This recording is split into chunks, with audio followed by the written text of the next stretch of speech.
Okay, hi everyone. Wanted to do a bench video with what I've got done the last few weeks, hobby-wise.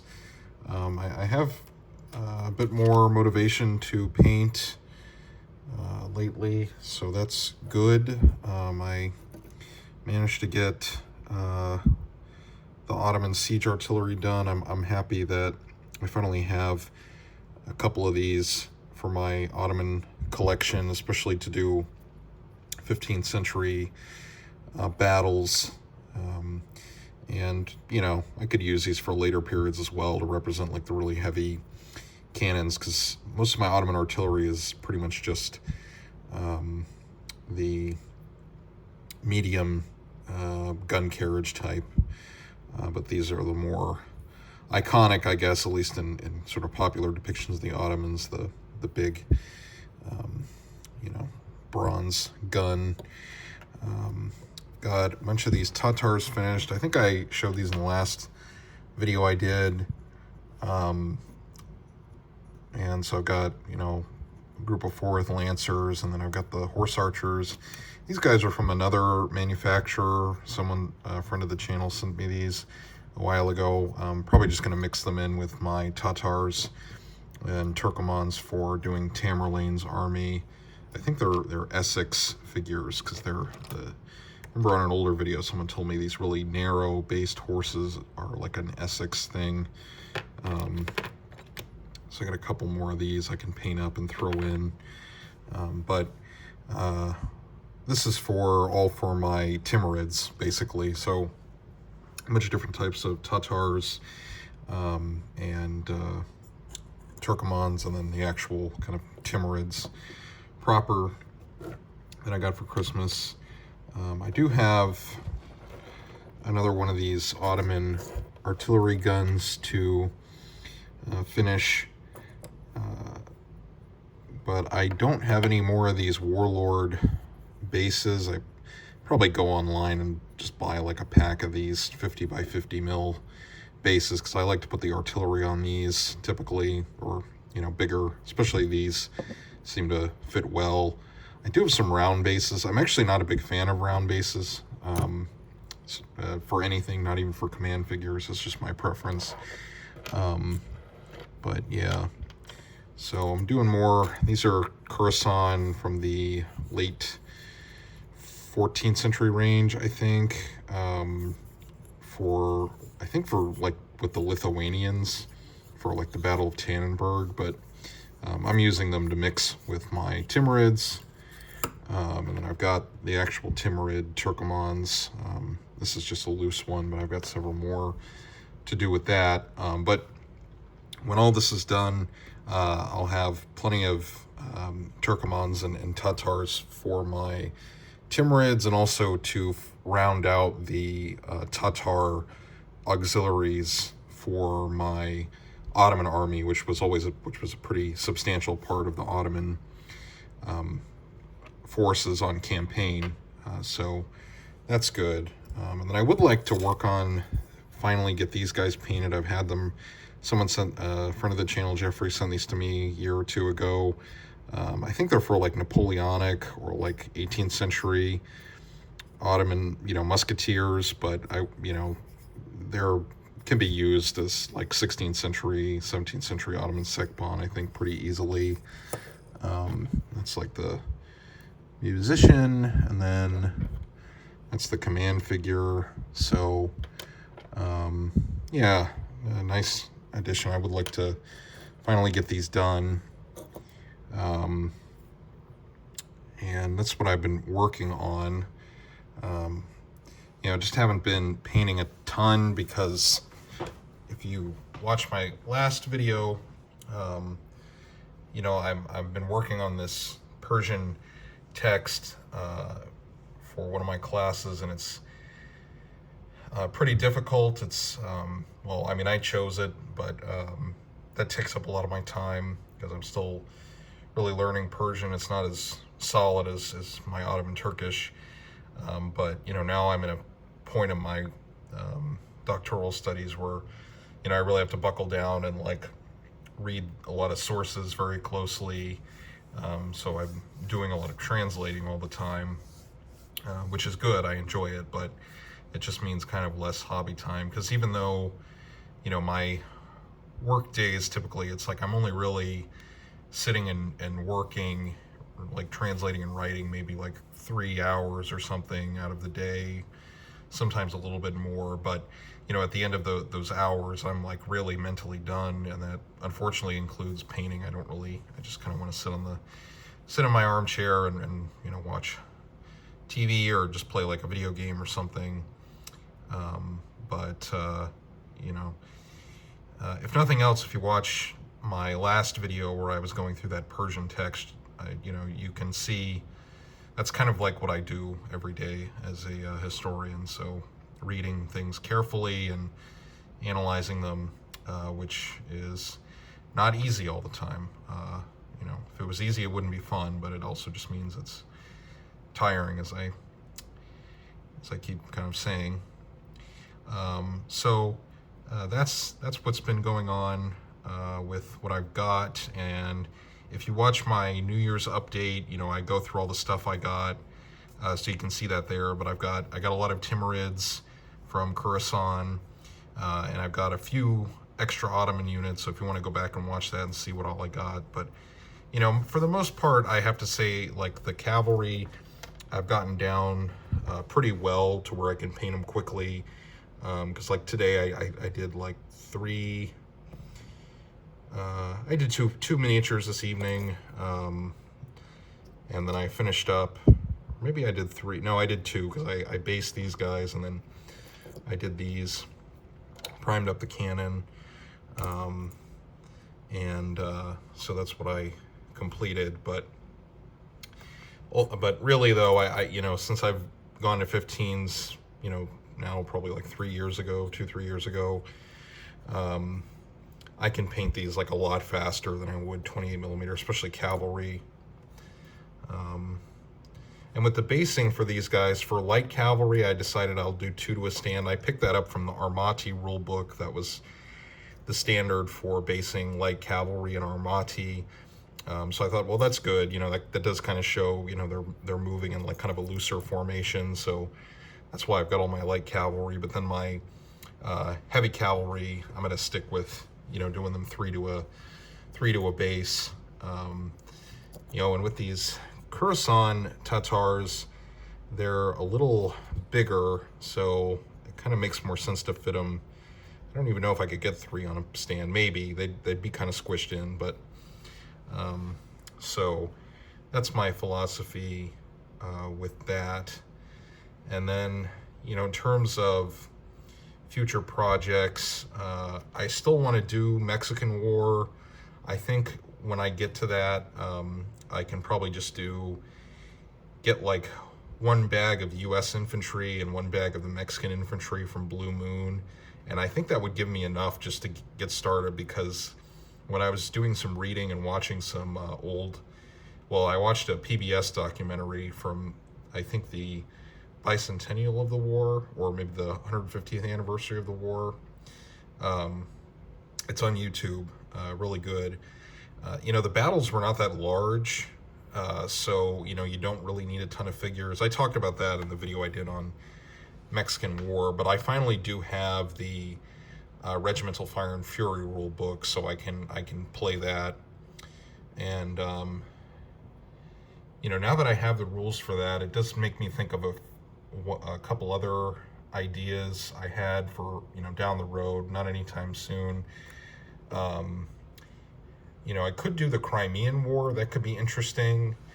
But I was thinking, because I was watching Zen of the Art of Miniature Painting, David's channel.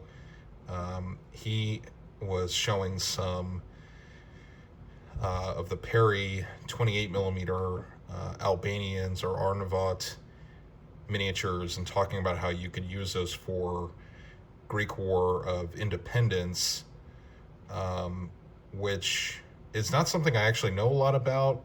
And I thought that could be interesting if there's like a battle I could do for that, and paint up some Ottomans and Greeks, because that might be another thing where they might not have had a lot of numbers for it, or there might not have been a lot of really large pitched battles. But like I said, it's not something I really know too much about. And I was also thinking, in books on Ottoman history, they don't really discuss the Greek War of Independence in great detail for some reason, even though it was quite important in kind of Ottoman diplomatic history in the 19th century, because that's when the European states sort of take even more an interest in the empire. And, you have Lord Byron's the famous guy, goes there to fight, and I think he dies there.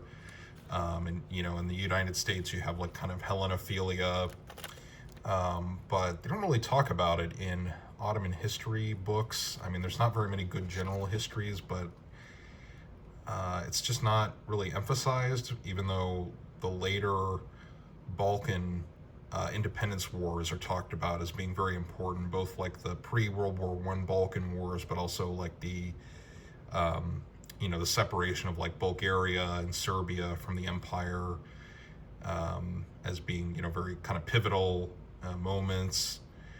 So I'm not sure why that is, or maybe I haven't been reading because I don't really deal with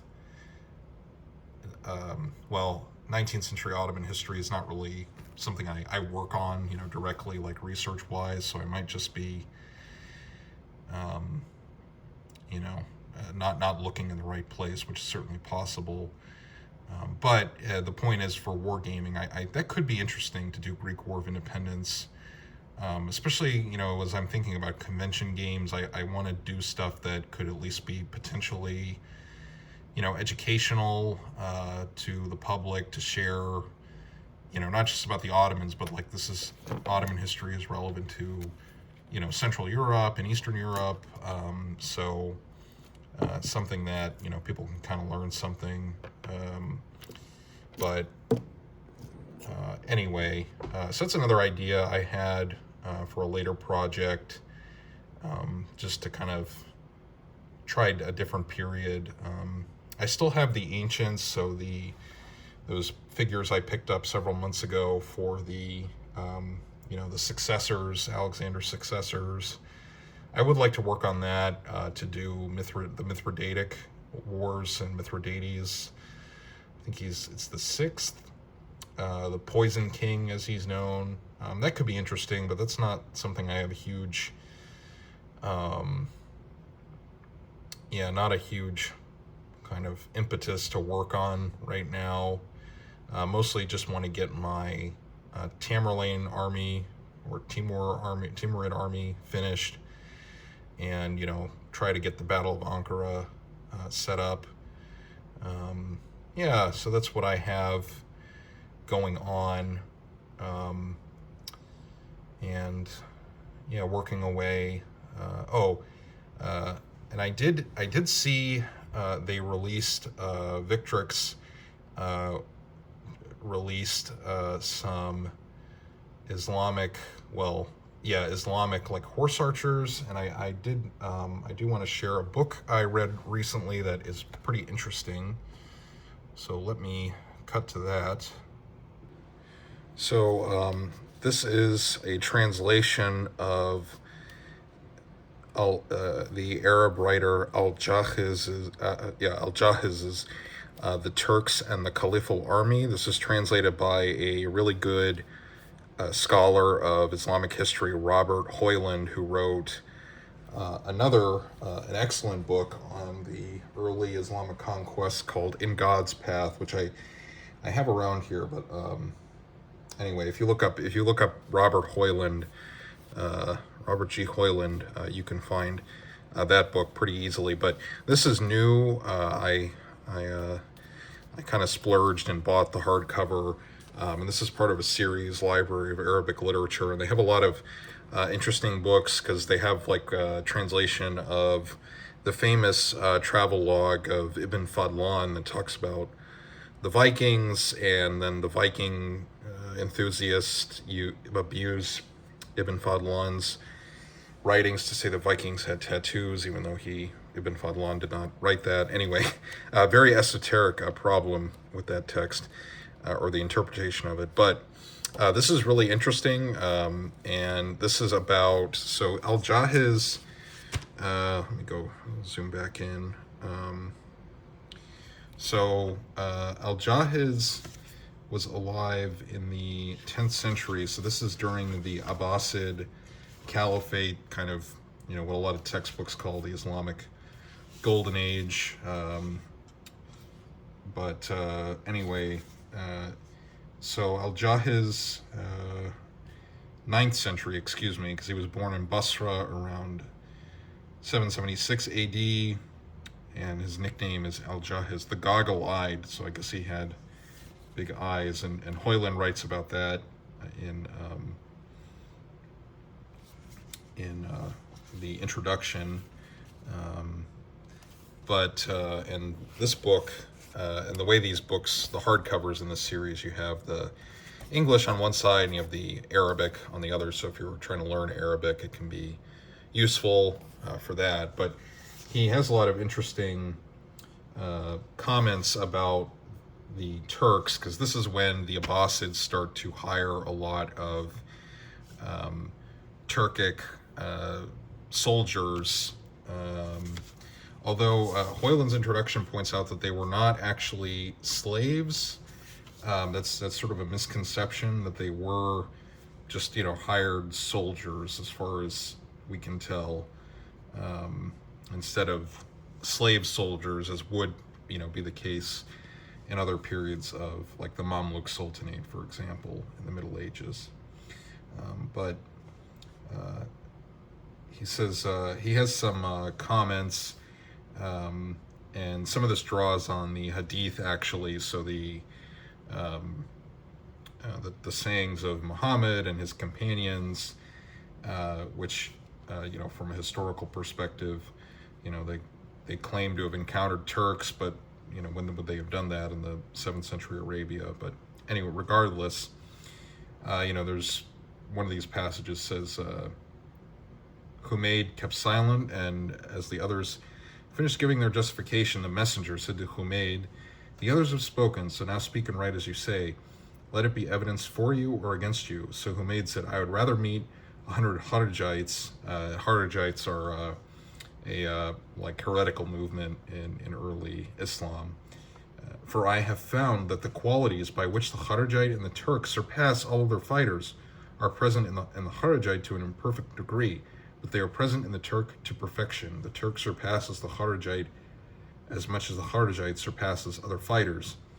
Furthermore, the Turk is distinguished from the Kharijite by the possession of some qualities the latter cannot claim and do not pertain to him. These qualities that distinguish the Turk from the Kharijite are more significant and advantageous than those that the Kharijite partly shares with the Turk."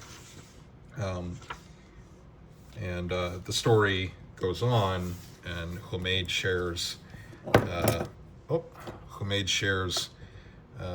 some information about comparing the Kharijites to Turks. "The qualities whereby the Kharijite can overcome other men are, first, the precision of their initial onslaught, this being the impetus by which they reach their objective and attain what they hope for. Second, there is their endurance of a long night march on horseback, so that they might sneak up on their enemy at daybreak and attack them while they are scattered and easy prey. They descend upon their victims too fast for the latter to see them, or get their breath back after the initial charge, never imagining that anyone could cover such a distance in so short a span of time. The third is that the Kharijite is universally portrayed as able to overtake everyone he pursues, but escape from anyone who tries to pursue him." This is mostly about the Kharijites, but the point is he's comparing the Turks to this kind of militant movement, and the Kharijites were not like an ethnic group; it was a religious movement, so it was all different kinds of people, as far as we know. But the story goes on, where they actually do talk about the Turks. In battle, in the battle charge, the Turk is more commendably effective, more collected in his determination, and more fixed in his resolve. For the Turk, in order that his onslaught may be unflinching, and his conviction unshakable, that he may not waver in resolution or be distracted in mind, has trained his mount never to swerve, or if he does turn him aside, to go on full speed in a new direction until it turns him again. So this is kind of how a lot of the book is written. I won't read the whole thing. It's decent. It's not that long. It's like 100, a little over 120 pages. But you get there are some details in here about how the Turks fought in combat in the 8th and 9th century, and why they were good. There's some details about weapons, like talks about the Hoyland's lance is long and solid, while the Turks is hollow, like a short stabbing spear. But it also compares Turks to like the Persians. So these would be people from central Iran, and Khorasanis, which would be in modern day Iran, that would be kind of like north east and on the border with like Uzbekistan. So they differentiate. Al-Jahiz differentiates between Turks, Iranians, Khorasanis, so sort of ethnic groups, and then these Kharijites, this kind of sectarian, militant type movement.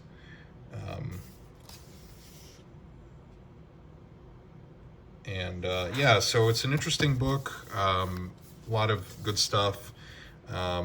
Might have some details for writing scenarios and that sort of thing.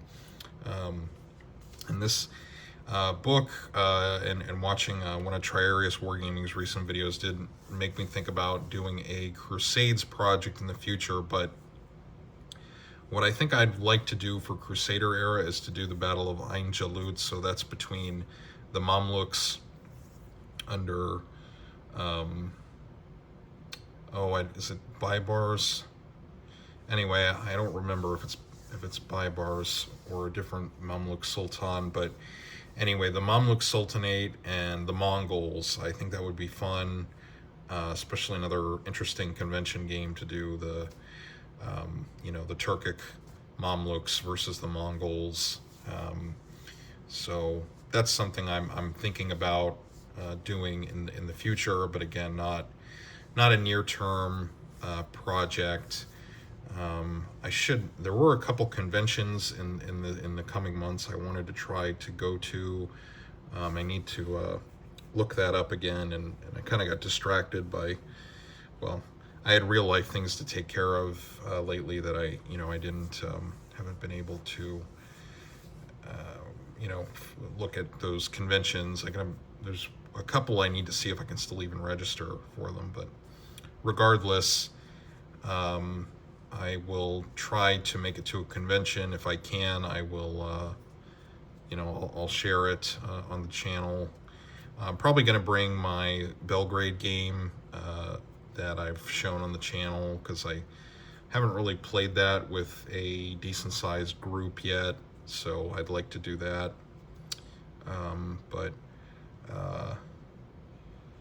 That's what's going on. That's what I've got. So this is a little longer of a video, but maybe it's interesting for you to paint along to.